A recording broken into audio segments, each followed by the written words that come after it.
Materi pertama dalam kelas pengantar akuntansi ini adalah materi mengenai mengenal akuntansi. Materi ini akan memperkenalkan Anda sebenarnya akuntansi itu apa, kemudian prinsip yang berlaku dan juga asumsi yang berlaku. Nah, langsung saja. Sebenarnya akuntansi itu apa? Akuntansi itu bisa dilihat sebagai sebuah sistem informasi. Maksudnya apa? Maksudnya, akuntansi dapat didefinisikan sebagai sistem informasi yang fungsinya adalah untuk mengukur aktivitas bisnis, ya.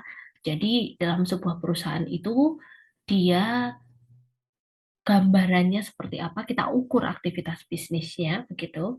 Kemudian aktivitas bisnis itu kita dapatkan data-data di dalamnya. Misalnya kalau perusahaannya itu berproduksi atau menjual atau menyediakan jasa. Nah, itu kita olah data-datanya terkait dengan aktivitas bisnisnya itu untuk menjadi sebuah laporan. Kalau sudah jadi laporan apa? Kemudian kita akan mengkomunikasikan hasilnya kepada para pengambil keputusan. Nah, itu akuntansi sebagai sistem informasi. Tapi akuntansi juga bisa dilihat dari sudut pandang pemakainya. Nah, kalau dari sudut pandang pemakainya, akuntansi itu apa? Akuntansi itu bisa didefinisikan sebagai disiplin yang menyediakan informasi. Informasi apa? Informasi yang diperlukan untuk melaksanakan kegiatan secara efisien dan mengevaluasi kegiatan-kegiatan suatu entitas. Nah, dari situ kita bisa simpulkan bahwasanya informasi yang dihasilkan akuntansi itu sebenarnya dipakai untuk apa? Yang pertama adalah dipakai sebagai alat perencanaan, pengawasan, dan pengambilan keputusan. Loh, bagaimana caranya akuntansi dipakai untuk alat perencanaan? Misalnya, berdasarkan laporan keuangan tahun sebelumnya, kita rencanakan kegiatan di tahun berikutnya itu kita mau seberapa. Misalnya di tahun sebelumnya pendapatannya 5 miliar. Nah, di tahun berikutnya kita ingin 5,5 miliar dan sebagainya. Lalu bagaimana dia bisa menjadi alat pengawasan? Nah, ini nantinya bisa kita bandingkan antara tahun ini dan tahun sebelumnya. Misalnya, kok tiba-tiba hutangnya melesat sangat tinggi ya? Oh, seharusnya tidak setinggi itu, misalnya begitu. Dan juga sebagai alat pengambil keputusan. Pengambilan keputusan maksudnya bagaimana? Misalnya, Anda memiliki saham di beberapa perusahaan. Lalu ternyata laporan keuangan salah satu perusahaan tersebut semakin ke sini semakin buruk misalnya. Nah, itu bisa menjadi keputusan dasar pengambilan keputusan apakah Anda mau meneruskan saham tersebut atau Anda mau lepas atau Anda malah mau beli lebih banyak lagi gitu. Nah, kemudian yang kedua ya, informasi yang dihasilkan akuntansi tadi juga bisa dimaksudkan sebagai bentuk pertanggungjawaban pada pihak terkait. Jadi dari perusahaan itu mengeluarkan laporan itu sebagai bentuk pertanggungjawabannya kepada pihak-pihak tertentu. Nah, kalau ini tadi kita bahas dari sudut pemakai, pertanyaannya sekarang adalah sebenarnya siapa saja yang memakai? Nah, pemakai laporan keuangan itu bisa kita kategorikan menjadi beberapa pihak. Contohnya ini ya. Yang pertama adalah investor. Investor membutuhkan laporan keuangan untuk menilai kinerja perusahaan yang ingin dia investkan uangnya ataupun sedang dia investkan uangnya. Yang kedua adalah employees atau pekerja yang ada di situ. Gunanya untuk apa? Untuk menilai perusahaan ini bisa nggak ngegaji saya, perusahaan ini bisa tidak hidup dalam jangka waktu yang lama, atau saya bisa nggak rely on this company untuk kemajuan karir saya begitu. Yang ketiga adalah lenders atau kreditor. Jadi bisa nggak itu perusahaan mengembalikan hutang-hutangnya gitu. Kemudian ada supplier, ada pelanggan, dan sebagainya. Nah, ini gimana? Mereka menggunakan laporan keuangan untuk apa?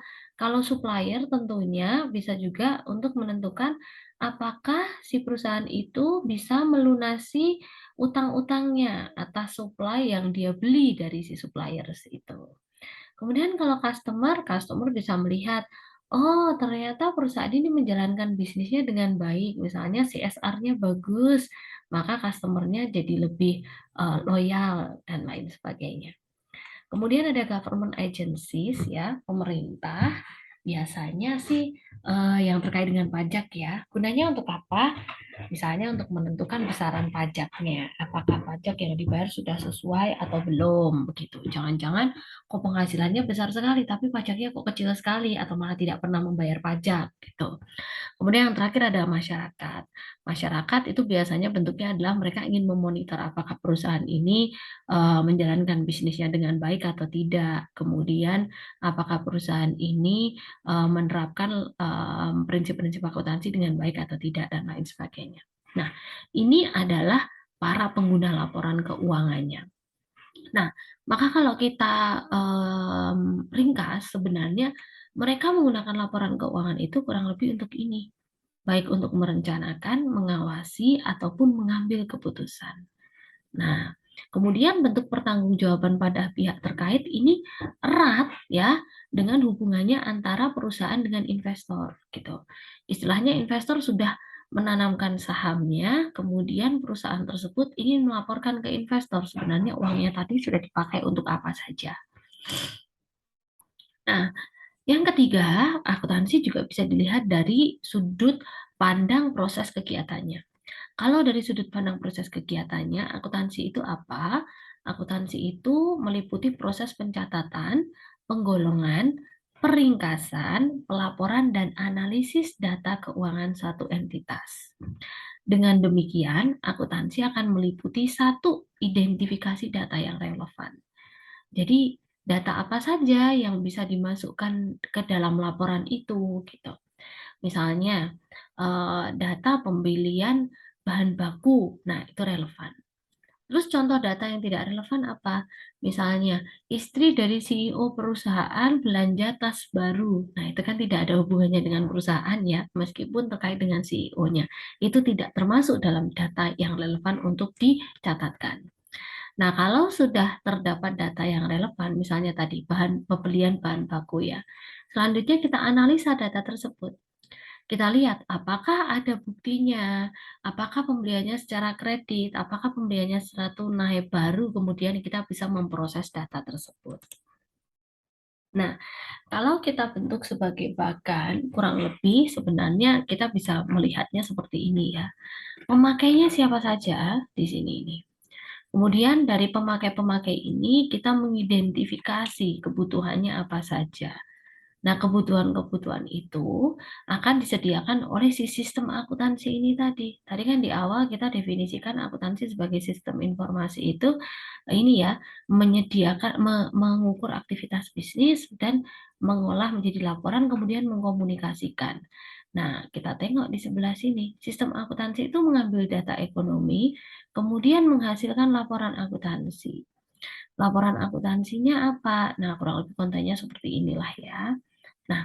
Nah, laporan akuntansi itu nanti akan menghasilkan keputusan-keputusan. Keputusan-keputusannya siapa? Ini, para pengguna-pengguna ini. Nah, kalau kita ingin melihat lebih dalam mengenai akuntansi, maka bisa dibilang akuntansi itu terbagi dalam berbagai macam subset ya, ada kategorinya gitu. Ada akuntansi keuangan, ada auditing, ada biaya, ada akuntansi manajemen, akuntansi pendidikan, dan sebagainya. Jadi sebenarnya akuntansi itu cukup luas gitu, meskipun kalau kita lihat dibandingkan dengan apa yang kita pelajari itu spesifik satu hal, tapi ternyata di dalamnya itu masih dipecah-pecah lagi. Sehingga memungkinkan bahwa profesi dalam akuntansi itu juga cukup beragam. Misalnya kalau dalam sektor publik itu ada yang melakukan audit, ada yang perpajakan, ada yang konsultasi manajemen begitu. Sedangkan kalau di internal perusahaan tuh ternyata terbagi lagi, ada yang mengurusi audit intern, ada yang mengurusi penganggaran dan sebagainya. Nah, langsung saja mari kita mulai mengenal proses pelaporan akuntansi ya. Jadi kalau kita lihat dari definisi yang tadi, proses pelaporan akuntansi itu meliputi proses ini. Yang satu mencatat, ya. Jadi kita mencatat transaksi yang ada. Kemudian kita golongkan dia ke dalam akun-akunnya. Kemudian diringkas dalam bentuk jurnal, dan dari jurnal itu kita susunlah laporan keuangan atau pelaporan. Nah, yang terakhir adalah dari laporan itu kita bisa analisa data keuangan entitas tersebut. Tapi sebelum kita jauh melangkah ke proses pelaporan akuntansi ini, terlebih dahulu kita harus mengenal bahwasannya pelaporan akuntansi itu ternyata bisa dilakukan secara manual ataupun terkomputerisasi loh. Kalau manual bagaimana? Kalau manual ya tentunya kita membuat jurnal dengan tulis tangan, kemudian membuat buku besar dan seterusnya itu manual. Tapi kalau di masa modern seperti ini ya, nampaknya kalau melakukan secara manual itu cukup melelahkan sekali, padahal sudah banyak software-software yang ditawarkan gitu. Nah, itu yang kita sebut sebagai pelaporan terkomputerisasi. Nah, apakah kita harus melakukan sistem manual atau apakah kita harus selalu terkomputerisasi? Tidak. Tergantung. Tergantung pada apa? Satu, ukuran organisasi.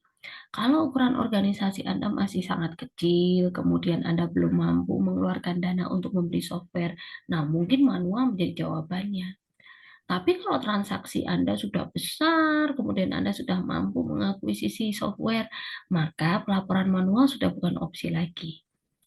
Yang kedua yang menentukan adalah jumlah data yang harus diproses. Semakin besar ukuran organisasi, otomatis jumlah datanya pun akan semakin besar, sehingga ini menuntut kita membutuhkan sistem yang lebih tangguh, yang bisa lebih cepat gitu. Yaitu kita menggunakan pelaporan terkomputerisasi. Tapi yang tadi saya sampaikan, ada biaya yang harus ditangguh. Sudah mampu atau belum? Nah, tapi kalau misalnya memang belum mampu, ya sudah, kita menggunakan pelaporan yang masih manual terlebih dahulu.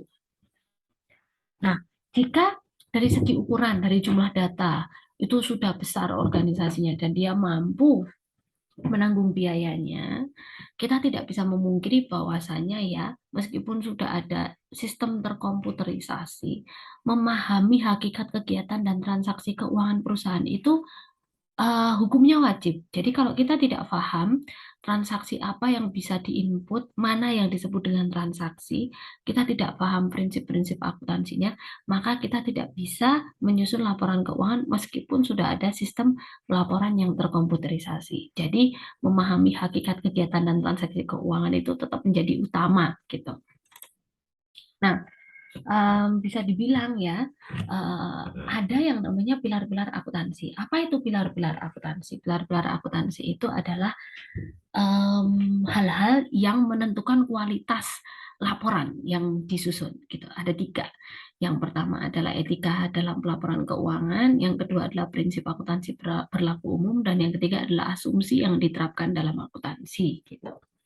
Kita bahas dulu yang pertama, etika dalam pelaporan keuangan. Etika itu apa? Etika itu prinsip-prinsip moral gitu ya. Jadi intinya menjadi pedoman yang mana yang bisa dilakukan dan mana yang tidak bisa dilakukan gitu. Nah, perusahaan yang baik itu yang seperti apa? Yaitu perusahaan yang menjunjung tinggi etika bisnis gitu. Artinya kalau kita mengacu ke sini terkait dengan apa yang harus dilakukan dan yang tidak dilakukan, maka kurang lebih intinya etika dalam pelaporan keuangan itu adalah kita dalam melaporkan keuangan itu melaporkan hal yang sebenarnya terjadi gitu.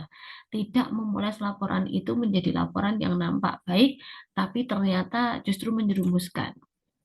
Nah, kenapa etika dalam pelaporan keuangan itu menjadi penting gitu ya? Kan hanya sebuah laporan, tapi kenapa kok etika itu menjadi penting? Karena yang pertama, laporan akuntansi itu digunakan oleh banyak pihak. Tadi kan ada investor, ada kreditor, ada customer, ada supplier gitu ya. Digunakan sebagai apa oleh mereka? Sebagai dasar pembuatan keputusan.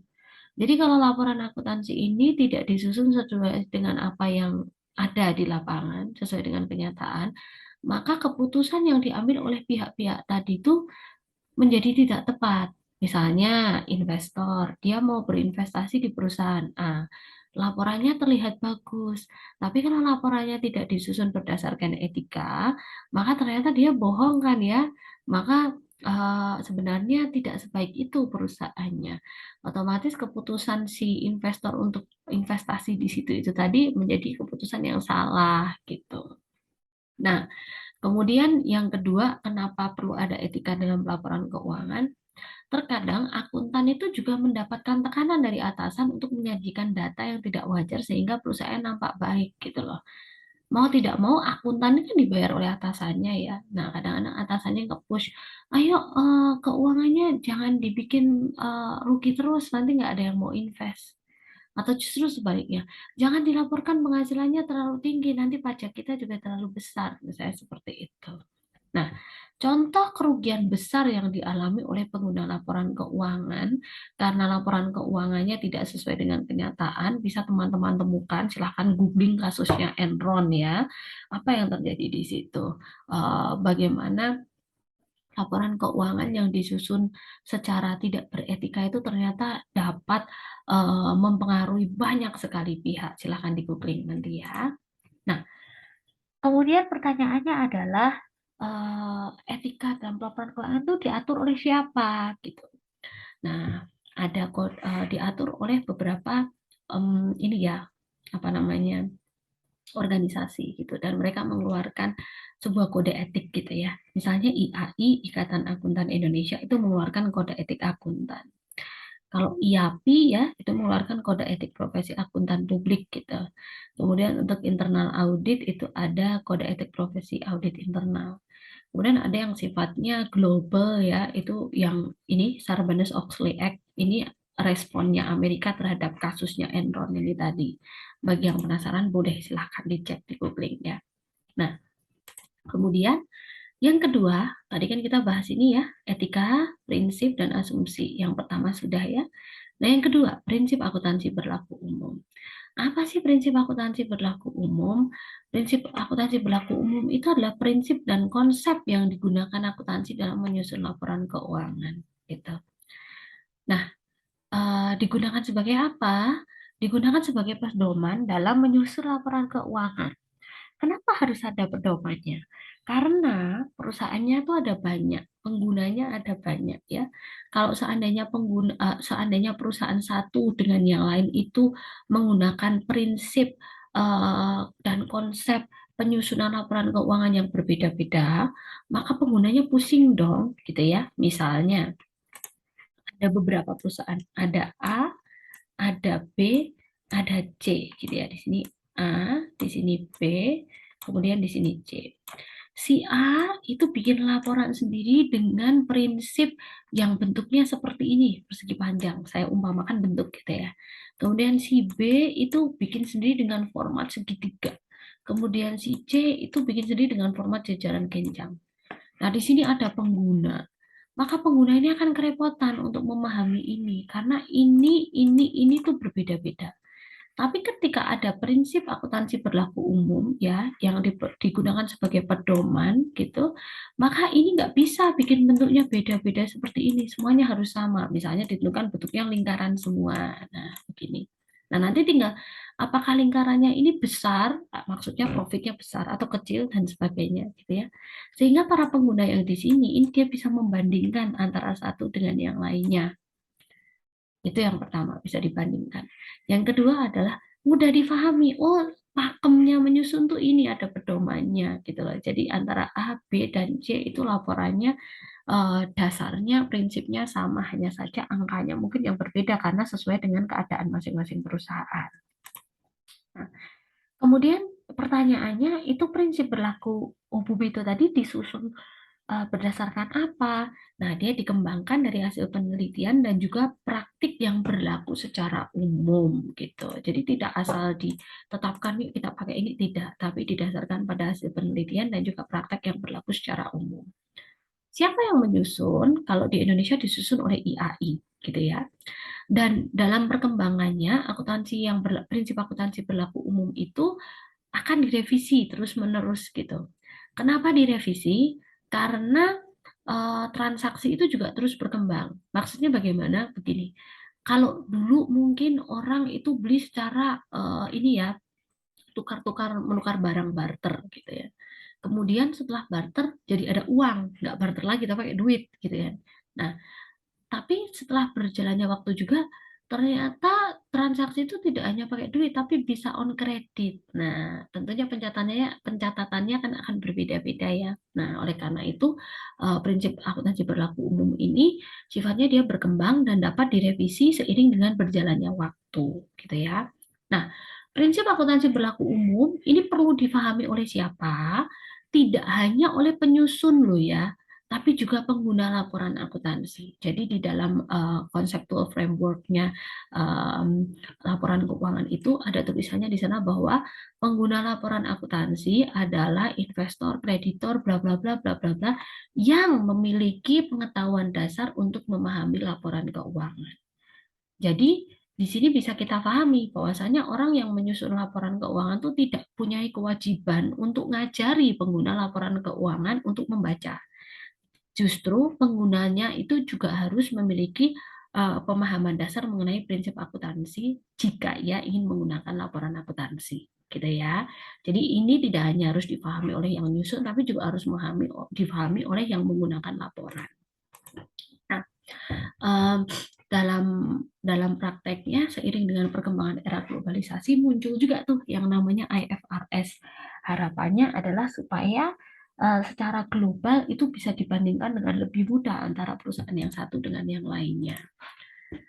Nah, prinsip berlaku umum tadi contohnya apa? Salah satunya ini prinsip reliabilitas atau objektivitas ya. Artinya apa? Artinya informasi akuntansi itu harus didasarkan pada data yang paling bisa diandalkan.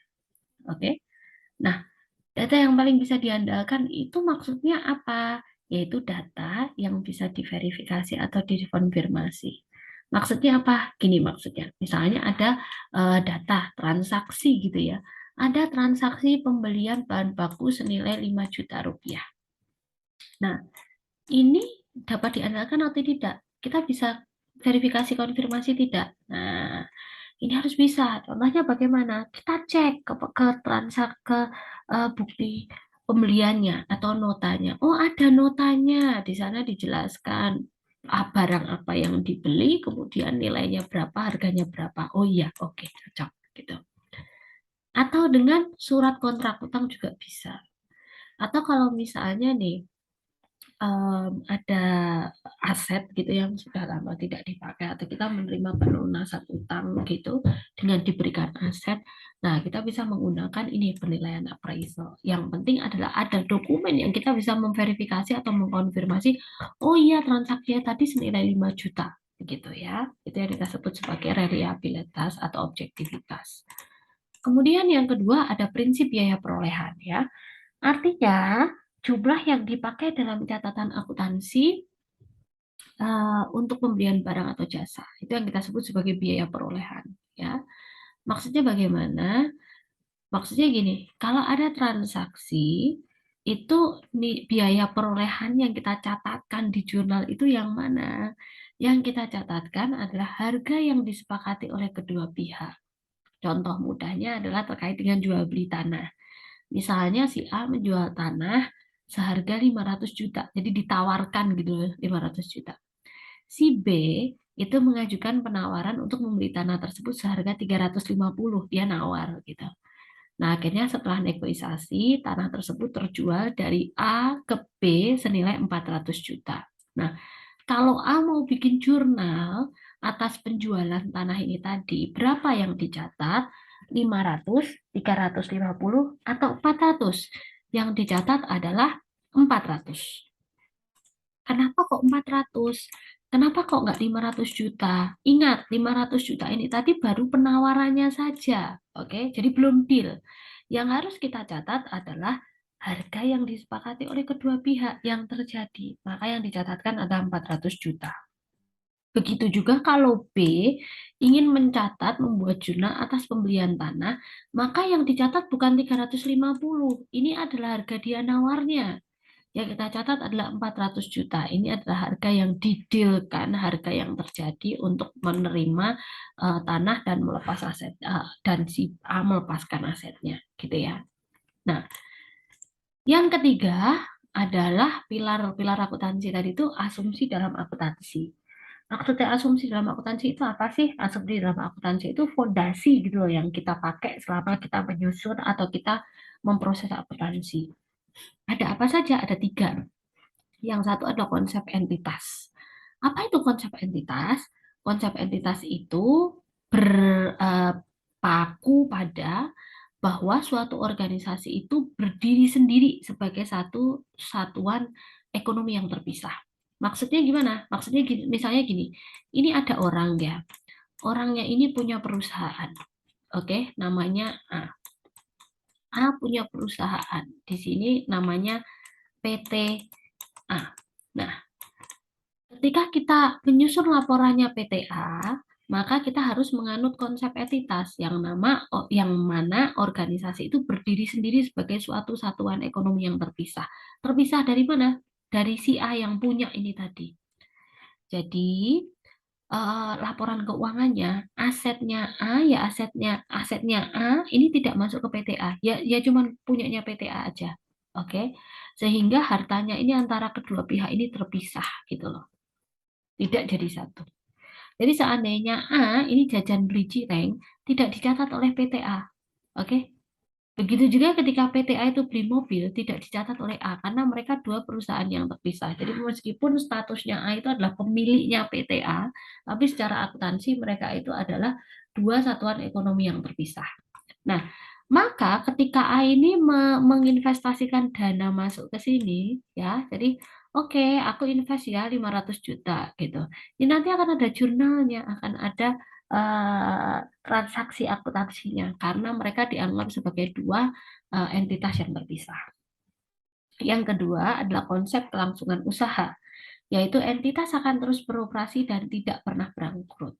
Jadi dalam menyusun laporan akuntansi tadi si PTA ini dianggap atau diangan-angankan atau ya pokoknya kita berpegang teguh bahwasanya ini perusahaan nggak akan pernah bangkrut gitu loh. Meskipun dia ketar-ketir rugi terus ya, tapi kita anggapannya dalam menyusun laporan keuangan tuh ini perusahaan nggak pernah bangkrut. Nah, maksudnya gimana? Maksudnya gini loh, kan dia punya aset macam-macam ya. Aset ini tuh tetap dihitung depresiasinya, tidak dianggap wah ini udah mau dijual nih kayak gitu. Dan yang ketiga ada konsep unit moneter yang stabil, yaitu akuntansi hanya mencatat data transaksi yang bisa dinyatakan dalam satuan uang. Nah, kalau ada seandainya hal-hal yang tidak bisa dinyatakan dalam satuan uang, maka dia tidak bisa dimasukkan dalam pencatatan akuntansi itu. Gitu ya. Nah, materi pertama kita di pertemuan pertama sampai di sini dulu. Dari sini kita belajar akuntansi itu sebenarnya definisinya apa. Jadi bisa diartikan sebagai sistem informasi, bisa dilihat dari sudut pemakai, yaitu ini ya. Kemudian bisa dilihat dari segi sudut proses kegiatannya juga gitu ya. Nah, kemudian jangan lupa bahwa proses pelaporan tadi bisa dilakukan secara manual ataupun secara terkomputerisasi. Tapi memahami hakikat kegiatan dan transaksi keuangan itu tetap harus dipahami meskipun kita menggunakan pelaporan terkomputerisasi gitu ya.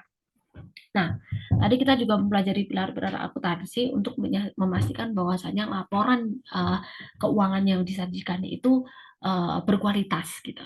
Ada etika, ada prinsip, dan juga ada asumsi akuntansi. Di pertemuan berikutnya kita akan mempelajari mengenai persamaan akuntansi.